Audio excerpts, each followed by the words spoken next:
Kami dari kelompok 2 akan memperkenalkan diri kami. Halo, nama saya Regina Clara Audrey. Dan saya Andreas Egi. Nama saya Medita. Nama saya Valvianus Christian Wadawadi. Dan nama saya Gracia Bebiana Fian. Baik, di video ini kami akan memperlihatkan kepada kalian dan menjelaskan kepada kalian di mana sih Institut Sakti Buwana melakukan penyimpanan air. Selamat menonton. Buwana merupakan perguruan tinggi yang dinaungi oleh Yayasan Santo Yohanes Salib, di mana pendidikan Institut Sakti Buwana merupakan pendidikan yang berdasarkan iman Katolik. 2 tahun pertama, mahasiswa diwajibkan untuk tinggal di asrama yang telah disediakan oleh kampus. Asrama merupakan bentuk hidup yang integral dalam pendidikan Institut Sakti Buwana, karena dengan hidup dalam asrama, mahasiswa atau mahasiswi Institut Sakti Buwana tidak hanya belajar hidup mandiri, tetapi juga tumbuh dalam kasih, persaudaraan, kerjasama tim, kecakapan berkomunikasi, dan berbagai keterampilan yang diperlakukan untuk siap terjun ke dunia luar atau dunia kerja. Kalian tahu nggak sih di mana Institut Sakti Buwana melakukan penyimpanan air? Tidak tahu. Saya tidak tahu. Tidak tahu. Tidak tahu. Saya tidak tahu. Tidak tahu. Tidak tahu. Tidak tahu. Ya, tidak tahu. Saya tidak tahu. Saya tidak tahu. Saya tidak tahu. Saya tidak tahu. Saya tidak tahu. Baik, sekarang ini saya sudah bersama dengan Frater Step dan saya akan menanyakan di mana sih ISB ini menampung air. Halo Frater, jadi kami tuh udah sempat nanya kepada mahasiswa-mahasiswi ISB dan kami bertanya, kalian tahu nggak sih kalau ISB ini menampung air di mana? Dan rata-rata jawaban mereka tuh tidak tahu, Frater. Jadi saya bertanya, bagaimana sih cara ISB melakukan penyimpanan air? Jadi memang pertama-tama kan kita lihat dari sumbernya dulu ya. Iya. Sumber air di sini itu memang dari sumur, yaitu dengan sumur yang kedalamannya itu rata-rata itu 50 meter. Kemudian untuk menaikkannya kami menggunakan pompa air yang disebut submersible. Submersible itu pompanya ada di dalam sumur, kemudian naikkan air, dan dalam hal ini memang ada 2 tandon air. Ada yang langsung di atas gedung, itu dengan tangki-tangki air, atau boleh dibilang apa ya, macam tong air itu. Kemudian ada juga kita tempat penampungan yang terus menerus, yaitu ada 2 tempat. Satu yaitu groundwater itu sendiri, yaitu ada yang di bawah. Kemudian ada juga yang langsung dibangun di bawah bangunan. Kalau yang direktorat itu memang air penampungannya itu langsung ada di atas, yaitu dengan tangki-tangki air penguin kalau orang sini bilangnya itu, yaitu dengan adanya 2 tong air, kemudian ada 4 tong air itu yang disalurkan ke gedung rektorat dan juga arah juga ke kapel. Kemudian dari rektorat itu sendiri juga air disalurkan ke Wisma Putri, yaitu Teresia. Dari Teresia kemudian air dari situ naik lagi ke gedung, yaitu bukan langsung di situ, kemudian di situ pun ada penampungan air. Tapi ada juga kita memang mempunyai penampungan yang di bawah, yaitu di Wisma Carlo, itu di bawah bangunan. Di bawah bangunan itu boleh dikata luasnya juga cukup luas dan juga bisa menampung sampai ratusan kubik. Kemudian ada juga yang di samping Wisma Teresia, itu memang kita bangun secara khusus, itu pun juga bisa menampung ratusan kubik juga. Dari situ kemudian dari penampungan yang di bawah itu boleh dikata baru kita tarik lagi pakai mesin untuk disalurkan ke bangunan. Kalau yang dari Wisma Carlo itu penggunaannya untuk Wisma Carlo sendiri, kemudian untuk Wisma Putri Maria itu juga semuanya itu ditarik dengan mesin itu. Jadi dari situ, penampungannya dari situ, dari sumur. Kemudian sumber airnya ada dua, yaitu dari sumur dan juga dari, boleh dikata di sini kita manfaatkan juga dengan cuaca, yaitu dari hujan. Itu semua. Kemudian untuk air minum itu memang ada, walaupun dari sumur dan dari mana, kemudian kita buat juga ada filter air. Di dalam filter air itu tadi nanti kalian bisa lihat entah di reaktor kalian atau di dapur.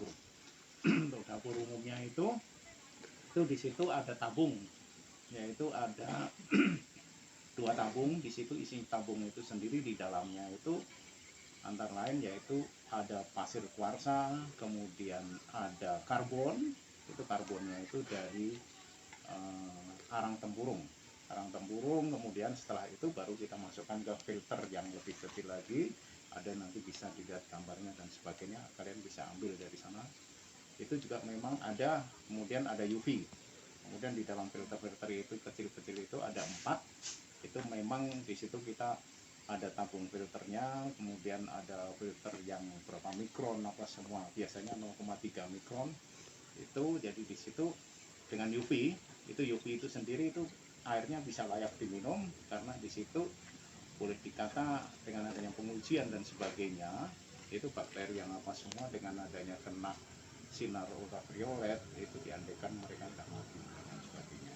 Tapi memang bagusnya juga kalau dimasak dan sebagainya lebih higienis. Tapi kalau untuk kebutuhan boleh dikata mandi, cuci dan sebagainya itu memang dengan air. Sekarang saya mau nanya nih Frater, kan tadi Frater bilang ada yang di bawah tanah tuh, kalau sering dibilang tuh groundwater tendon kan ya Frater. Yang saya tanyakan itu kenapa sih ISB menggunakan cara GWT itu? Dengan cara GWT di satu sisi itu biasanya anti groundwater tandon, itu di atasnya itu kita memanfaatkan lahannya. Satu sisi kita memanfaatkan lahan, kemudian kalau memang di bawah, siapa tahu di atas groundwater tandon itu sendiri bisa didirikan bangunan pun juga nggak masalah. Dan itu semua juga tidak mempunyai suatu dampak lingkungan apa-apa. Kenapa? Macam GWT kita ada 2 tempat, macam di Wisma Carlo. Wisma Carlo itu dengan asumsi bahwa dengan di bawah itu kita menghemat juga dari segi pembiayaan, karena struktur bangunan dan sebagainya langsung bergabung di situ. Dan apa ya, boleh dikata itu semua secara teknis apa semua memang sudah dihitung kekuatannya apa semua dengan struktur bangunan itu sendiri. Jadi untuk menghemat sebenarnya, satu sisi untuk menghematkan biaya dan sebagainya. Itu aja. Jadi kalau misalnya Frater bilang kan yang GWT, yang salah satu GWT-nya itu kan dibangunnya di bawah Wisma Carlo. Ya.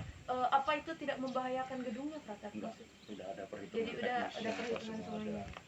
Dan itu bangunan gedung kita di sini rata-rata itu juga sudah menggunakan yang namanya pasak bumi atau paku bumi.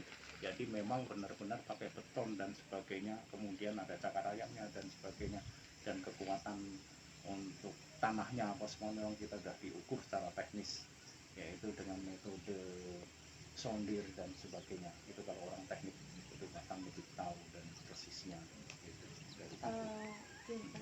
Terus kan Frater segala sesuatu tuh pasti ada kelebihan dan kekurangannya. Ya. Untuk kekurangannya dari GWT sendiri tuh apa ya Frater? Kalau untuk kekurangannya, misalnya ya, seandainya sampai terjadi kebocoran itu aja, itu memang agak repot untuk mencarinya. Tapi kalau seandainya macam kita pakai tandon yang biasanya orang bilang dari fiber, itu kan langsung kelihatan, nggak ada yang bocor apa semua. Tapi kalau untuk GWT itu bocor di bawah, itu memang sangat sulit untuk deteksinya. Nah, itu memang yang kemungkinan terjadi. Itu biasanya terjadi kalau seandainya terjadilah mungkin karena tanahnya labil dan sebagainya, otomatis bangunan itu kan bisa retak. Nah, retak kecil itu boleh dikata retak rambut dan sebagainya dengan beban air dan sebagainya, otomatis pakai nama kita. Itu memang yang salah satu kekurangannya. Tapi kalau kelebihannya dan semuanya apa semua itu boleh dikata itu daya tampungnya akan lebih besar. Kemudian di samping daya tampungnya lebih besar, kenapa kita dengan groundwater tandon itu kita kan jelas di sini memang sumber airnya yang sangat terbatas, kemudian kita memanfaatkan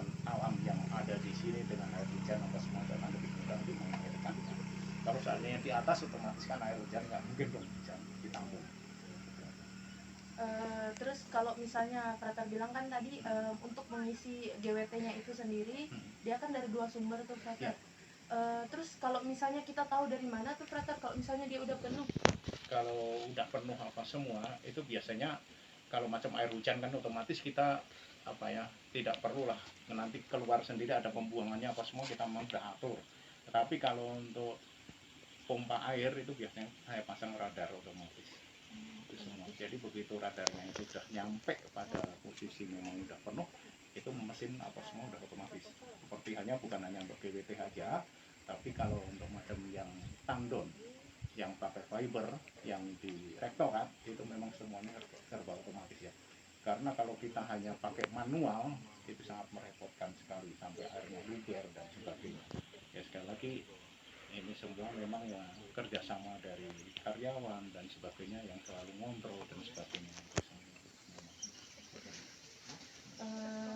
Berapa lama sih kira-kira Frater pembuatan GWT itu Frater? Kalau pembuatan GWT tergantung ukurannya. Tergantung ukuran. Ukurannya berapa apa semua. Itu kan kita tahu struktur bangunannya apa semua dan termasuk kesulitannya apa semua medannya. Tidak semuanya sama. Jadi tidak bisa ditentukan sampai sekian waktu bisa enggak bisa. Tapi kalau macam seandainya pakai tandon fiber itu otomatis kan kita dibeli jadi dong, tinggal jadi pasang kemudian kita pasang untuk instalasinya apa semua. Kalau cara membersihkannya Frater? Cara membersihkannya itu memang tidak ada pembuangannya, ada keran-keran pembuangannya dan ada di bawah itu memang ada tempat khusus nanti dialirkan, kemudian kemiringan lantainya arahnya itu memang sudah kita siapkan semua. Yang paling mudah kalau nanti kalian akan lihat itu mungkin yang di Wisma Teresia itu lebih kelihatan karena di situ juga ada pembuangan apa semua. Paling tidak kalau seandainya kita sampai mau membersihkan memang di dalamnya itu ada salah satu kotak yang agak di bawah, jadi air semua diarahkan ke situ. Kemudian kalau memang sudah habis benar ya itu boleh kita kan bisa juga menggunakan penyedot air. Kalau orang di sini dikatakan itu adalah robin, padahal itu robinnya itu adalah sebenarnya merek saja. Yang jelas pompa air. Pertanyaan terakhir nih Frater, biar teman-teman pada tahu.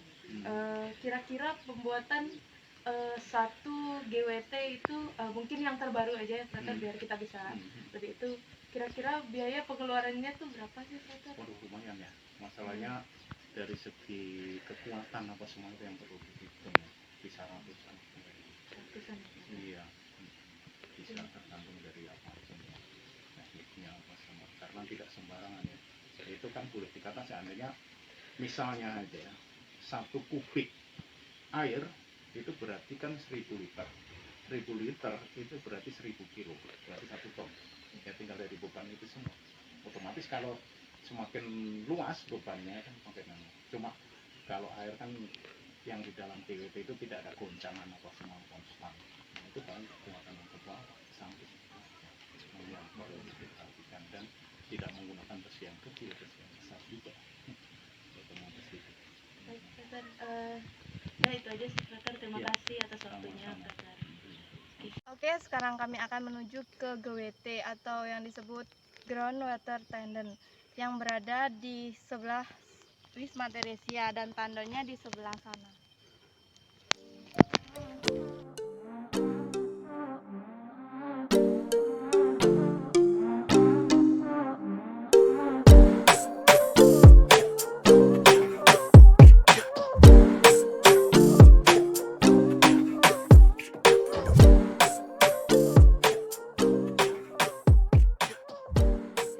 Baiklah, di sini saya akan memperlihatkan apa yang sudah dijelaskan oleh Frater di awal.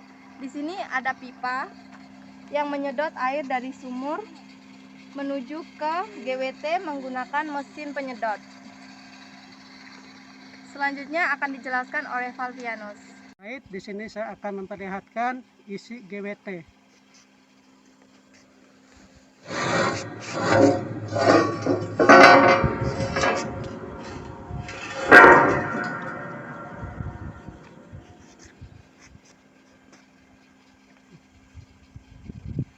Baiklah, Seperti itulah penampakan GWT itu, dan saya akan melanjutkannya di pembuangan GWT tersebut. Nah, seperti kita lihat, di sini ada tempat pembuangan GWT dan bagaimana pembersihannya. Jadi cara untuk membersihkan GWT itu dengan membuka keran airnya sehingga kotorannya akan keluar dari saluran tersebut.